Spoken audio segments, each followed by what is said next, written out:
unvaccinated and at real risk. Across the country, virtually all of the COVID-19 hospitalizations and deaths continue to be among the unvaccinated. In Alabama, more than 90% of the current hospitalizations are among the unvaccinated. In Texas, 95% of those in hospitals are unvaccinated. Right now, it's worse in states where overall vaccination rates are low. But let me be clear, even in states where the vaccination rate is high, the unvaccinated in those states are also at risk. And we're seeing cases rise as a result. Quite frankly, it's a tragedy. There are people who are dying and who will die who didn't have to. So please, if you haven't gotten vaccinated, do it now. Do it now. It could save your life, and it could save the lives of those you love. You know, and the good news is that more people are getting vaccinated. Overall, weekly new vaccinations are up more than 80% from where they were a month ago. While it can take up to 6 weeks to get fully protected after your first shot, this increased level of vaccinations is going to provide results in the weeks ahead. Just remember, we have two key ways of protecting ourselves against COVID-19. One, safe, free, and effective vaccines. And two, masks. Vaccines are the best defense, but masks are extremely helpful as well. And for those who aren't eligible for the vaccine yet, children under the age of 12, masks are the best available protection for them and the adults around them. That's why we need to make sure children are wearing masks in school. Before I talk about the news related to vaccines, let me say a few words about masks and our children. Unfortunately, as we've seen throughout this pandemic, some politicians are trying to turn public safety measures, that is children wearing masks in school, into political disputes for their own political gain. Some are even trying to take power away from local educators by banning masks in school. They're setting a dangerous tone. For example, last week at a school board meeting in Tennessee, protesters threatened doctors and nurses who were testifying making a case for masking children in schools. The intimidation and the threats we're seeing across the country are wrong. They're unacceptable. I've said before, this isn't about politics. It's about keeping our children safe. It's about taking on the virus together, united. I've made it clear that I'll stand with those who are trying to do the right thing. Last week, I called school superintendents in Florida and Arizona to thank them for doing the right thing and requiring masks in their schools. One of them said, "We teach science, so we follow the science." The other said, they have a guiding principle, students first. I just couldn't agree more with what they both said. And that's why today I'm directing the Secretary of Education, an educator himself, to take additional steps to protect our children. This includes using all of his oversight authorities and legal action, if appropriate, against governors who are trying to block and intimidate local school officials and educators. And as I said before, if you aren't going to fight COVID-19, at least get out of the way of everyone else who's trying. You know, we're not going to sit by as governors try to block and intimidate educators protecting our children. For example, if a governor wants to cut the pay of a hardworking education leader who requires masks in a classroom, the money from the American Rescue Plan can be used to pay that person's salary, 100%. I'm going to say a lot more about children in schools next week. But as we head into the school year, remember this. The Centers for Disease Control and Prevention, the CDC, says masks are critical, especially for those who are not yet vaccinated, like our children under the age of 12. So let's put politics aside. Let's follow the educators and the scientists who know a lot more about how to teach our children and keep them safe than any politician. This administration is always going to take the side of our children. Next, I want to talk to those of you who can get vaccinated, but you haven't. The Delta variant is twice as transmissible as the Alpha variant. It's dangerous, and it continues to spread. Vaccines are the key to stopping it. We're making progress. Today, more than 90% of seniors have at least had one shot, and 70% of people over the age of 12 have gotten their first shot as well. That's good news, but we need to go faster. That's why I'm taking steps on vaccination requirements where I can. Already I've outlined vaccine requirements that are going to reach millions of Americans, federal workers and contractors, medical staff caring for our veterans at VA hospitals, and our active duty military reservists and National Guard. Today I'm announcing a new step. If you work in a nursing home and serve people on Medicare or Medicaid, you will also be required to get vaccinated. More than 130,000 residents in nursing homes have had, sadly, over the period of this virus, passed away. At the same time, vaccination rates among nursing home staff significantly trail the rest of the country. The studies show that highly vaccinated nursing home staff is associated with at least 30% less COVID-19 cases among long-term care residents. With this announcement, I'm using the power of the federal government as a payer of health care costs to ensure we reduce those risks to our most vulnerable seniors. These steps are all about keeping people safe and out of harm's way. If you walk into a government office building, you should know that federal workers are doing everything possible to keep you safe. If you're a veteran seeking care at a VA hospital, you should not be at a greater risk walking into the hospital than you were outside the hospital.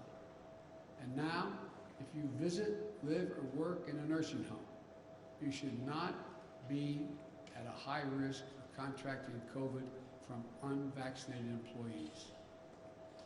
While I'm mindful that my authority at the federal level is limited, I'm going to continue to look for ways to keep people safe and increase vaccination rates. And I'm pleased to see the private sector stepping up as well. In the last week, AT&T, Amtrak, McDonald's, they all announced vaccine requirements. I recently met with a group of business and education leaders, from United Airlines to Kaiser Permanente to Howard University. We're also doing the same thing. Over 200 health systems, more than 50 in the past 2 weeks, have announced vaccine requirements. Colleges and universities are requiring more than 5 million students to be vaccinated as they return to classes this fall. All of this makes a difference. The Wall Street Journal reported the share of job postings stating that new hires must be vaccinated has nearly doubled in the past month. Governors and mayors in California, Maryland, Massachusetts, New York, Oregon, and Washington have all announced vaccination requirements. So let's be clear. Vaccination requirements have been around for decades. Students, healthcare professionals, our troops are typically required to receive vaccines to prevent everything from polio to smallpox to measles to mumps to rubella.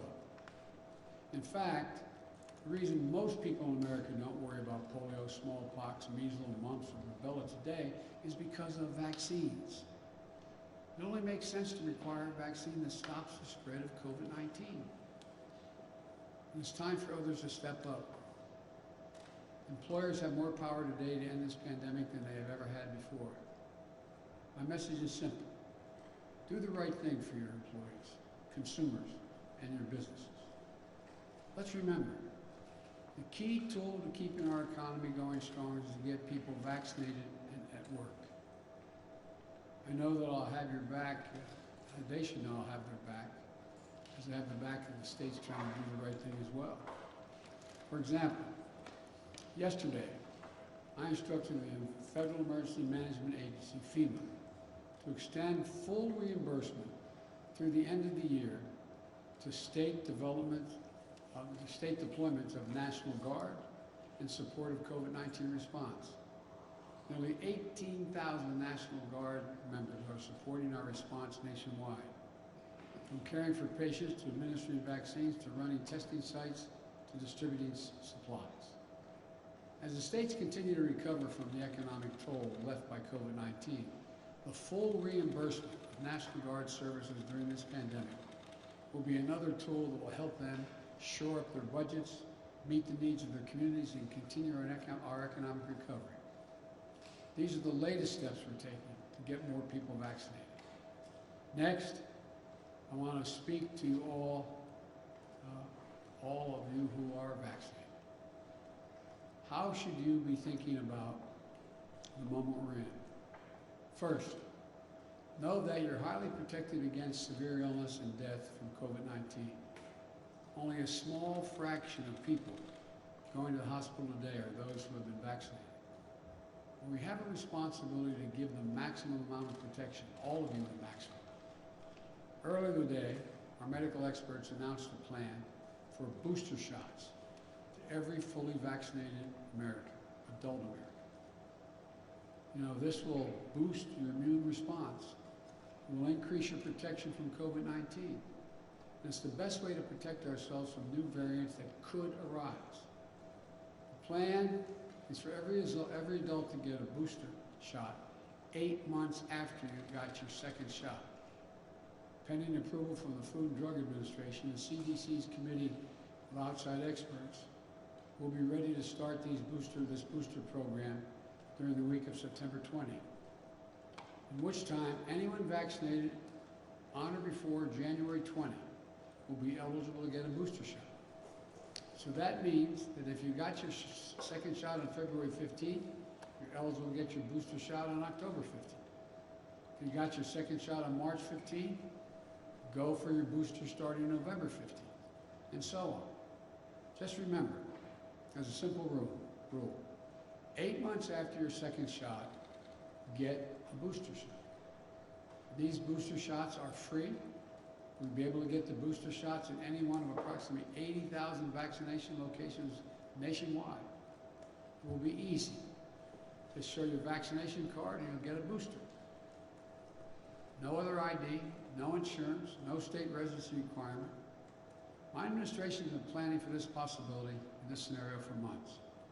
We purchased enough vaccine and vaccine supplies so that when your 8-month mark comes up, you'll be ready to get your vaccination free, a booster shot free, and we have it available. It will make you safer and for longer. And it will help us end the pandemic faster.